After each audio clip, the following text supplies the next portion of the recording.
Fala, povo católico, aqui é o Lucas Magneto, esse é o Catolicismo de A a Z, seja bem-vindo a mais um vídeo. Vamos lá, nesse mês a gente tem a campanha do Setembro Amarelo, que é uma campanha em prevenção ao suicídio. E aqui eu já vou antecipar algumas perguntas que eu vou receber, por exemplo, o que é que a igreja diz a respeito do suicídio? Provavelmente você já ouviu alguém falando que aquele que comete o suicídio está condenado, não tem mais salvação, não se pode mais fazer nada por ele. O que não é verdade necessariamente. Então, se você quiser saber qual é o ensinamento da igreja a respeito desse assunto, assiste esse vídeo até o final. Em primeiro lugar, se você abrir o seu catecismo, lá no número 2280, ele vai estar dizendo que a vida ela é um dom dado por Deus, que nós devemos usá-la e preservá-la para alcançar a salvação. Mais ainda, o catecismo vai dizer que nós somos meros administradores da vida e que somente Deus é o seu dono. Por isso, nós não podemos nos dispor da nossa vida no momento em que nós acharmos mais conveniente. E aí no número seguinte, a gente já tem uma citação mais clara e mais direta a respeito do suicídio. O catecismo vai dizer que o suicídio contradiz a inclinação natural do ser humano a conservar e perpetuar a própria vida. É gravemente contrário ao justo amor de si mesmo.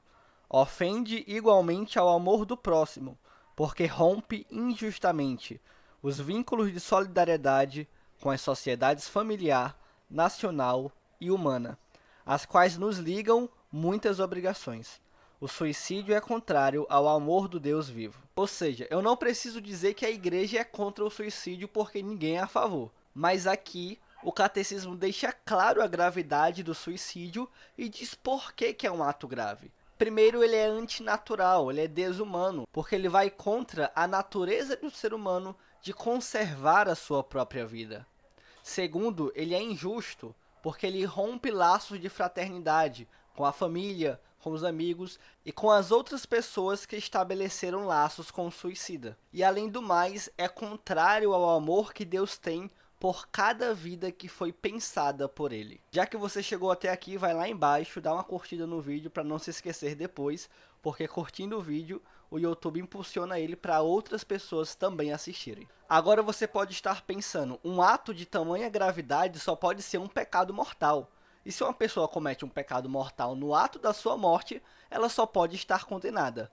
Mas calma, que não é bem assim. Continuando a leitura do catecismo, no número 2282, nós vamos ler que perturbações psíquicas graves, a angústia ou temor grave de uma provação, de um sofrimento, da tortura, são circunstâncias que podem diminuir a responsabilidade do suicida.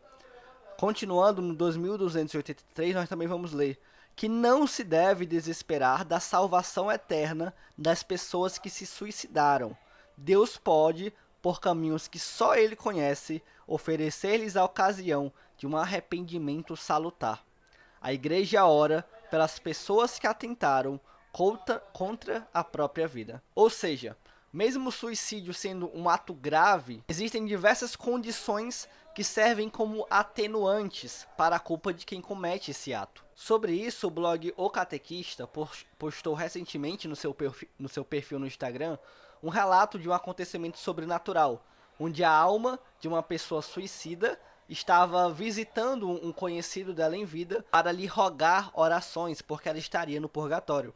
A pessoa que estava recebendo as aparições sobrenaturais não estava dando atenção, pois na cabeça dela, como essa pessoa tinha morrido em um ato de suicídio, ela só poderia estar no inferno, não poderia estar no purgatório. Essa história, ela remonta à Idade Média. Então, mesmo que a história não seja verdadeira, a gente já pode ver que na Idade Média as pessoas já tinham em mente que a culpa do suicida poderia ser atenuada, que a culpa do suicida não necessariamente levaria à condenação eterna. E no caso dessa aparição específica, a mulher em questão, ela sofria com distúrbios psíquicos, e foi esse o atenuante da culpa dela. É claro que se o suicídio fizer parte de uma ideologia, sei lá, nihilista, que não vê sentido na existência, que não vê sentido na vida, e principalmente se for um ato para servir de exemplo, né, liberar gatilhos em outras pessoas, e até mesmo como uma prática religiosa, como no caso dos homens bombas, é claro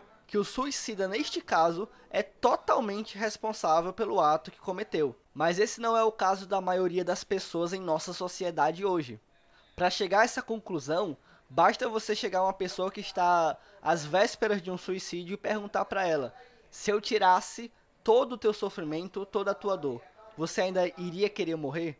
Geralmente a resposta a essa pergunta é não, porque a pessoa não quer se dispor da sua vida, mas de repente ela quer se dispor de uma dor, de um sofrimento que ela não sabe como enfrentar. E muitas vezes, infelizmente, por uma desordem psicológica ou por uma desestrutura na personalidade, a pessoa acaba recorrendo a este ato. E é aí que nós cristãos entramos. Nós devemos nos responsabilizar por levar o amor de Deus às pessoas que nos cercam, que está ao nosso redor, por prestar atenção e ter o cuidado com cada pessoa que demonstra estar abatido, estar cansado, estar fadigado. Prestar atenção em cada pedido de socorro silencioso que está ao nosso redor. Cristo diz que o seu fardo é leve e que o seu jugo é suave, mas muitas vezes nós mesmos, que somos cristãos, não levamos essa leveza e essa suavidade do cristianismo para as outras pessoas. Muitas vezes nós fazemos o contrário. Nós levamos pesos, julgamentos pesados. Ao invés de dizer que os suicidas já estão condenados, como muitos erroneamente fazem, nós deveríamos era levar o amor de Deus que conduz à salvação. Esse é um assunto muito importante e também muito esquecido nos debates religiosos, nos debates pastorais. Então, neste vídeo, de uma forma especial, eu peço que você compartilhe, que você envie para outras pessoas, no seu grupo da igreja, no seu grupo da família, em qualquer lugar que você ache que tem alguém que precise receber essa mensagem. Por esse vídeo é isso, que a paz e a graça esteja com todos, e até o próximo vídeo.